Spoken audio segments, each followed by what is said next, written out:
morning, everyone. My name is Sarah Barron, and I am the Chief Marketing Officer at Domino's Pizza Group. Super excited to be here today and have the opportunity just to tell you about a really simple story. That's played out over the last 12 months. A simple story that meant that we basically placed consumers at the heart of our plans in a post-COVID world and effectively started a Yodeling moment. Whether you loved it or you hated it, it definitely paid off for us. I'm going to talk you through all of the things that we did and what we carried on doing in that post-COVID world. And so when we think about consumer centricity,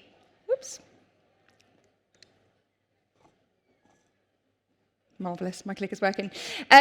What do we mean? At Domino's, we collect over 100 million rows of data about our customers, like many of your businesses, every single week. We've got over 14 million active users, and we know an awful lot about them and have ongoing conversations with them. So, in the world we all live in today, we always turn to the data to understand, what's going on, what would happen if.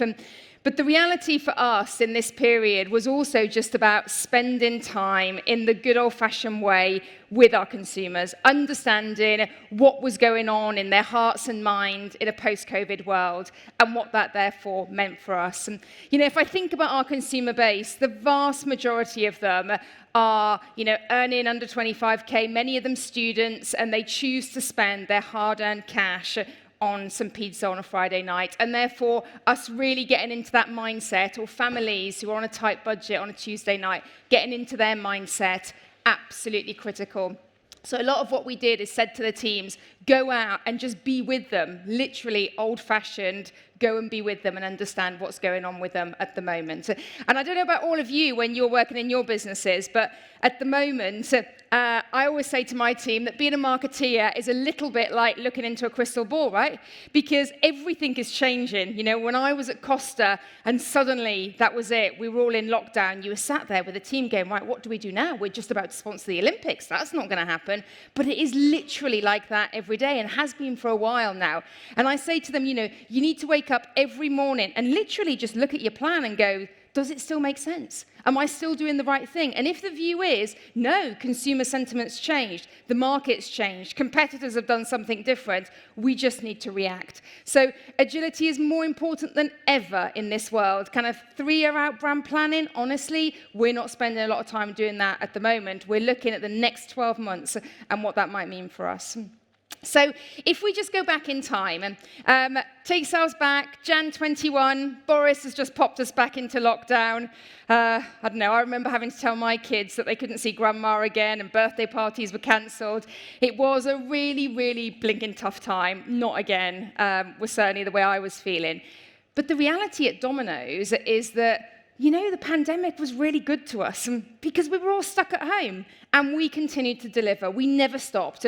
So actually, sales went up 20% during the pandemic. Customer satisfaction was at all-time high. They were like, you're delivering on time. This is brilliant. You're making those moments for us at home. And the other thing is that we'd really made a massive effort to give back to the country. So huge amount of work with the NHS, real investment in that. So honestly, things were good for us during the pandemic, even though personally it was tough. But we were looking ahead, kind of going, what happens now? Are we going to be associated with lockdown food? Literally, that's what we did when we had nothing else to do.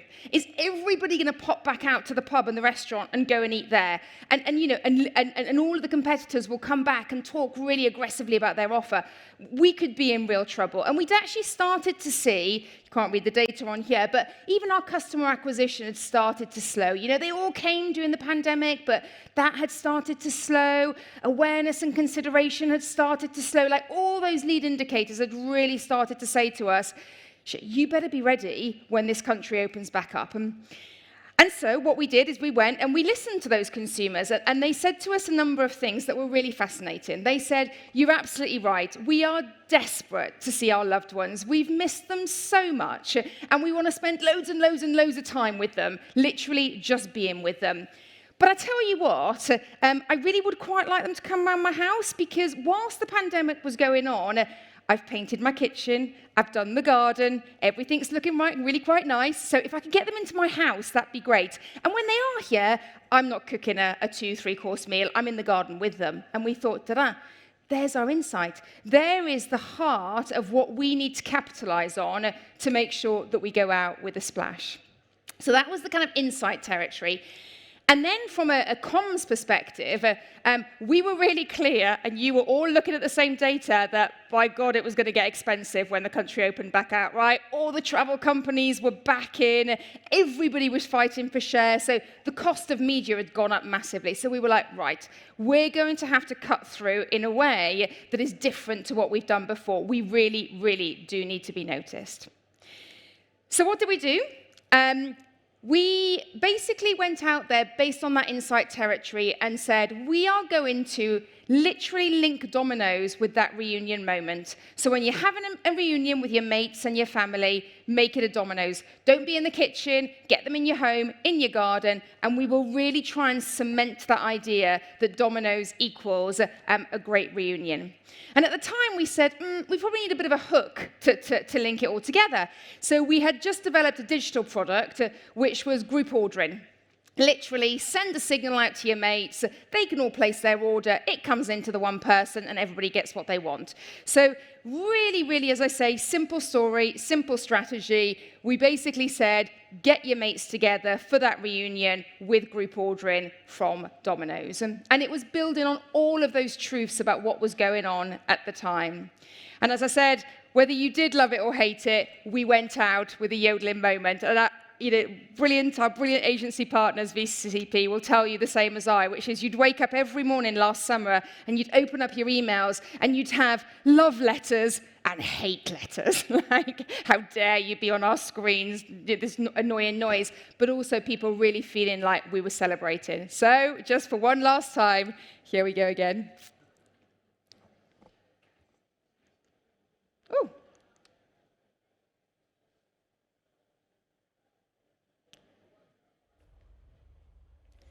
Domino!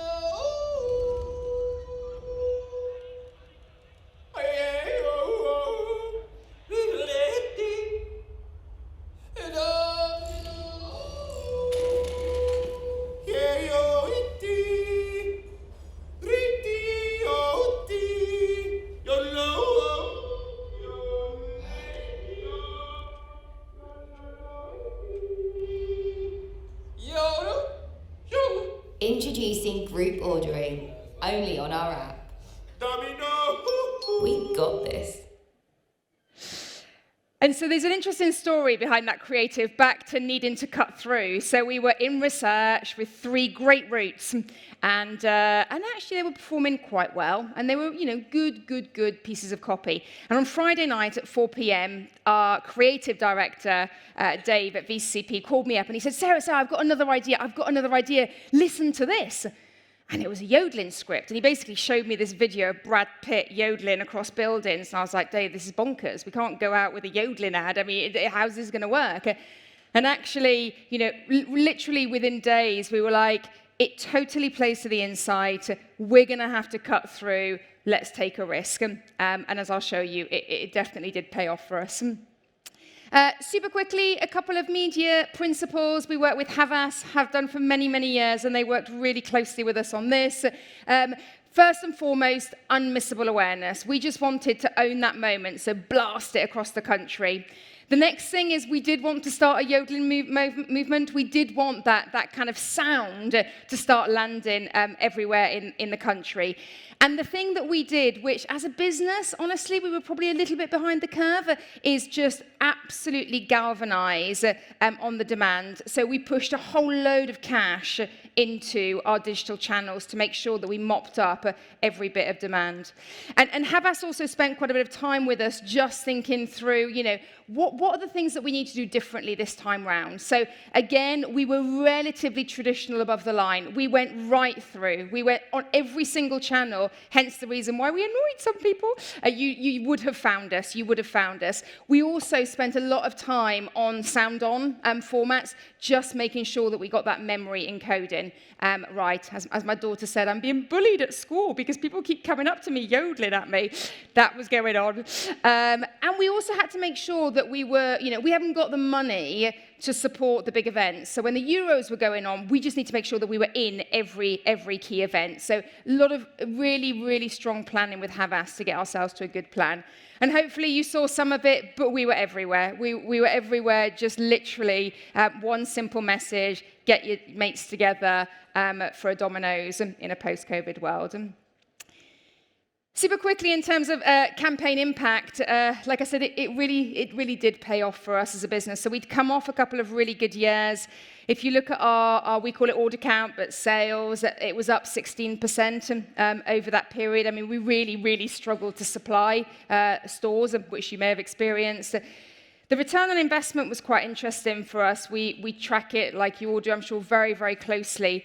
But actually, we'd managed to convince our franchisees to increase the spend by 39%. So a massive increase in funds, because we were like, now's our moment. If we don't capitalize on this moment, we'll never have it again. Never will the world look like this again. We've got to go for it, guys.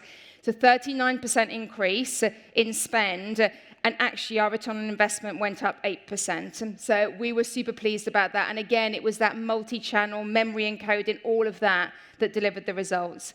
We grew share. The market was still in growth, but we grew share by 0.5 point, which we were delighted about. And there was just that sense of, we could look in the tracking, about 95% of people were really with us and 5% were really against us. We were cool with that. I don't need to talk you through all of the work itself on the next 2 pages, other than to say we were just trying to get people to engage. So again, quite a departure from Domino's, but on all of the Twitches, the YouTubes, the Snaps, the TikToks, all of that, we were really trying to get people to engage with us, influencers to engage with us, and that's, I think, again, what delivered some of the strong results that we saw. And so the question really for us was, where next? We've just come off, all of our franchisees looking at us going, yay, we couldn't supply. That was a brilliant summer. Where do we go next? And if you think about it, and if you think back to what maybe Domino's was doing historically, it was about Christmas, right? So we were just about to go into Christmas. Now, Domino's is a cool brand. As I was always told when I joined 70, we don't do Christmas. We don't do Christmas because Christmas is for brands like Costa, which is where I was before. We don't do Christmas. I was like, okay, we don't do Christmas. Let's go and spend some time with the consumers. And again, it was fascinating. I don't know whether you guys felt it, but Christmas, that last year, was like no other Christmas. Basically, consumers were going like, we haven't had this for 2 years. I didn't get to eat turkey with mum, dad, uncle, aunt, and all my mates. I'm going for it. I am going for Christmas like I've never done before. And I'm not going to make it cool. I'm going to make it super traditional. So you could literally see all of the data, but also the consumer feedback going, we're going to go for Christmas. So we were like, right, we're going to do Christmas for the first time. And again, I think, all of the negativity that we thought might have been there with a brand like that associating itself with Christmas wasn't there at all. They loved the fact that we were placing ourselves at the heart of the occasion. And then, I think...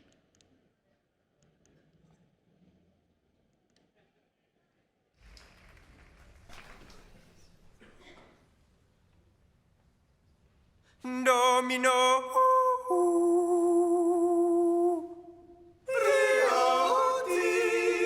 Yodel diddle diddle dee dee. Yodel. Get everyone together for a Domino's this Christmas. Domino. We got this.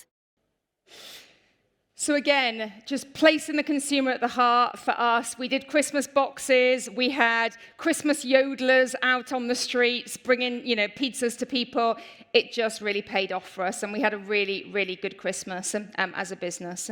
Now, none of you need me to tell you what happened as we entered into this year. And back to that crystal ball at the beginning, I'm not sure any of us saw it come quite like this. where, if you've not got enough money to pay your gas bill and your electricity bill, then the things that will go will be the little luxuries, and they will be things like takeaways. So we were kind of going, gosh, this is going to be a really tough year for us. All of the data was telling us that we were that we could potentially be in trouble. The one thing that we did know, which again I'm sure you've heard about, but is the lipstick theory. And I don't know if you've seen lipstick sales in Q1 this year. They're up massively. If you haven't got much money, the thing that you're going to go out and buy is the little thing that you can afford to still make it a special, so that you still feel great when you go out. And do you know the actual slight sidebar random? The actual lipstick colours that are selling particularly well so far this year? It's the slightly crazy colours, the colours that have glitter in them. People wanting to really get a bit excited. That came from the chairman of Lauder, just talking about the fact that people still want to treat themselves in this kind of environment. And that's true if you get it right for the takeaways as well. So if you take yourself back to 2008, 2009, like pretty tough times, Domino's had done well. Domino's had done well because it had placed itself and really communicated to consumers the fact that you can get great value with the brand. So that's exactly what we did. We actually pivoted away from saying, Domino's is all about crowd pleasing, the doorbell rings, the Domino's arrive, your mates come in, it's great fun, all of that lovely stuff that we talked about. And we pivoted in January, and we actually went out there with some pretty hardcore value messages. And I haven't got the ad to show you here, but hopefully you saw Betty. Betty was yodeling for all of her friends to come together. And when they came together, we said, actually, it's 50% off at the moment. And again, we were back, with our franchisees. They were all supportive of going very heavy after a value message, because that's what we needed to do to make sure we place consumers at the heart as we came into this year. So you will have seen a lot of the communication. It is aggressive, but honestly, right now, it's a share game. If we get this right, we can literally continue to customer acquire and do what we did in 2008, 2009. If we get this wrong and price ourselves out of the market, the customers won't come and they'll churn. And therefore, 12 months down the line, when the country comes back, we'll be in trouble. And that's definitely not where we want to go. And the data supports what we've been doing. This is our share position so far this year. So despite the market being down, people do have less cash. We all know that. Actually, we've managed to grow share by just pivoting and focusing on a really, really solid value message. And the thing they took out of all of our communication so far this year is that we're there for them. When they don't have much cash, we offer them great value for money. That's the thing they want to hear from us. And honestly, we had quite a lot of exciting plans for some of the parts in the year that we will put on hold. We will put on hold just to show them that we have great value and we are there for them, working through exactly what that looks like, but we want to make sure that they understand that we are there for them. So that's the end of my simple story of saying sometimes you can have all the data lines in the world, and we do, actually just going out at times when things are changing all around them and just listening to them and understanding what's going on in their world is really, really important. And that's what we did last summer at Christmas and as we rolled into this year, and what we'll hopefully carry on doing as we go forward through these, continuing uncertain times. And the second kind of thought for me is just sometimes you've got to be bold. When I took the phone call from Dave, I was like, oh my gosh, this could go so very badly wrong. Like people could really hate it. But actually, the bet paid off, and we produced work that did land across the country. So that's everything I wanted to share today. Thank you very much. And I can take any questions.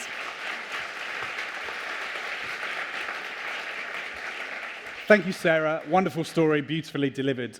So what really stood out for me was the fact that you were very close to the customer insight, but also the big brand story, mental availability, pulling it all the way through to the value message. That's quite difficult to do. I mean, a lot of brands struggle with brand performance. Do I put all of my money into digital? Do I put it...